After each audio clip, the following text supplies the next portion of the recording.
Speech competition کی آخری کڑی جو کہ شبانہ ناز ہیں جماعت ثانیہ سے ہیں، انہیں دعوت دوں گا۔ اور سامعین کرام، ابھی میں نے جس آیت کریمہ کی قراءت کا شرف حاصل کیا ہے یہ بہت مشہور و معروف آیت کریمہ ہے۔ جب بھی آپ قرآن شریف کی تلاوت شروع کریں گے تو سورہ فاتحہ کے بعد سب سے پہلے یہی آیت کریمہ نظر آئے گی۔ الف لام میم ذالک الکتاب لا ریب فیہ۔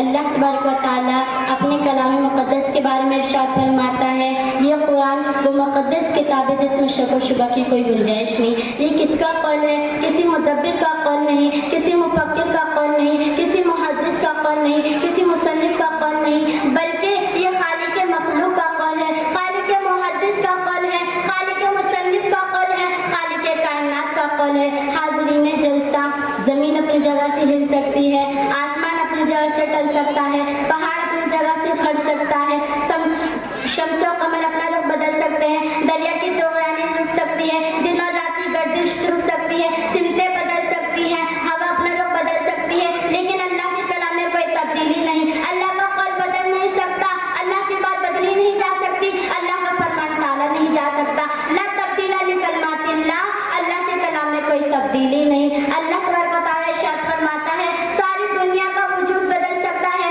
ساری دنیا ساری کائنات مٹ سکتی ہے، لیکن اللہ کا قول بدل نہیں سکتا۔ کسی شاعر نے کیا خوب کہا ہے، قول محمد قول خدا فرمان نہ بدلا جائے گا، قول محمد قول خدا فرمان نہ بدلا جائے گا، بدلے گا زمانہ اللہ قرآن نہ بدلا جائے گا۔ خالق کائنات خود ارشاد فرماتا ہے لا ریب فیہ، یہ وہ مقدس کتاب ہے جس میں شک و شبہ کی کوئی گنجائش نہیں، یہ وہ مقدس کتاب ہے جو شک و شبہ کی گنجائش سے پاک ہے۔ قرآن دنیا والوں کو کھلا چیلنج کر رہا ہے جس میں شک کرنے کا تصور بھی ذہن میں نہیں لایا جا سکتا۔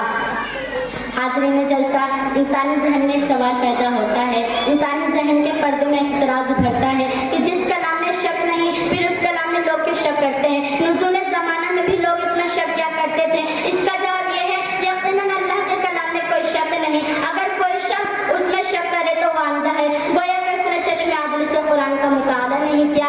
اگر کوئی اندھا قسم کھا کر کہے کہ دنیا میں سورج کا وجود نہیں تو کوئی اس کے بات پر یقین نہیں کرے گا۔ اگر کوئی اندھا قسم کھا کر کہے کہ دن اور رات برابر ہے تو کوئی اس کے بات پر بھروسہ نہیں کرے گا۔ اگر چمگادڑ دن کو سورج نہیں دیکھتا تو اس سے یہ لازم نہیں آتا کہ دنیا میں سورج کا وجود ہی نہیں۔ ہزاروں کافر مشرکوں نے اللہ کے وجود کا انکار کیا تو کیا اللہ کی وحدانیت میں کوئی کمی آ گئی؟ نہیں، اور ہرگز نہیں، بلکہ کہنے والے کا وجود مٹ گیا۔ کسی شاعر نے کیا خوب کہا، مٹ گئے مٹتے ہیں مٹ جائیں گے آدھا تیرے، مٹ گئے مٹتے ہیں مٹ جائیں گے آدھا تیرے، اور نہ میٹا ہے نہ مٹے گا کبھی چرچا تیرا۔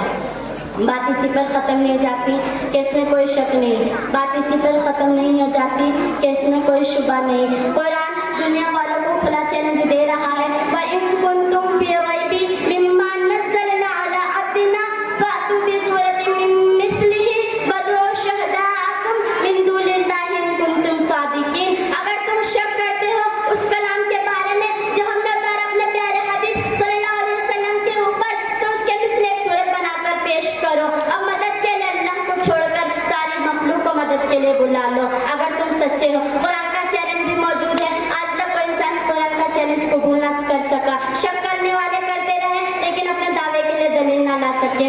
اللہ تبارک و تعالیٰ کا فرمان عالی شان ہے اگر تم شک کرتے ہو ان قرآنی صورتوں میں تو اس کے مثل ایک صورت بنا کر پیش کرو۔ پورا قرآن نہیں، صرف ایک سورہ بنا کر لاؤ، ایک منزل نہیں، صرف ایک سورہ بنا کر لاؤ، ایک رکوع نہیں، صرف ایک سورہ بنا کر لاؤ، سورہ بقرہ نہیں، کوئی چھوٹی سی سورت بنا کر لاؤ، سورہ عمران نہیں، کوئی چھوٹی سی سورت الکوثر کی طرح بنا کر لاؤ، سورہ رحمان نہیں، کوئی چھوٹی سی سورت قل اللہ احد کی طرح بنا کر لاؤ۔ اگر اکیلے نہ بنا سکو تو مدد کے لیے اپنے دوست احباب کو بلا لو، اگر اکیلے نہ بنا سکو تو مدد کے لیے کسی مدبر مفکر کو بلا لو، اگر اکیلے نہ بنا سکو تو مدد کے لیے کسی سائنسدان کو بلا لو، اگر اکیلے نہ بنا سکو تو خدا کو چھوڑ کر ساری مخلوق کو مدد کے لیے بلا لو۔ خدا کی قسم تاریخ گواہ ہے آج 1400 سال گزر جانے کے بعد بھی قرآن کا مطالبہ کوئی پورا نہ کر سکا۔ اللہ تبارک و تعالیٰ عالم الغیب ہے، وہ جانتا تھا کہ کوئی بھی قرآن کا مطالبہ پورا نہ کر سکے گا، اس لیے چیلنج دینے کے بعد اس کا نتیجہ بیان فرما رہا ہے فَإِن لَّمْ تَفْعَلُوا لَن تَفْعَلُوا، اگر تم بنا کر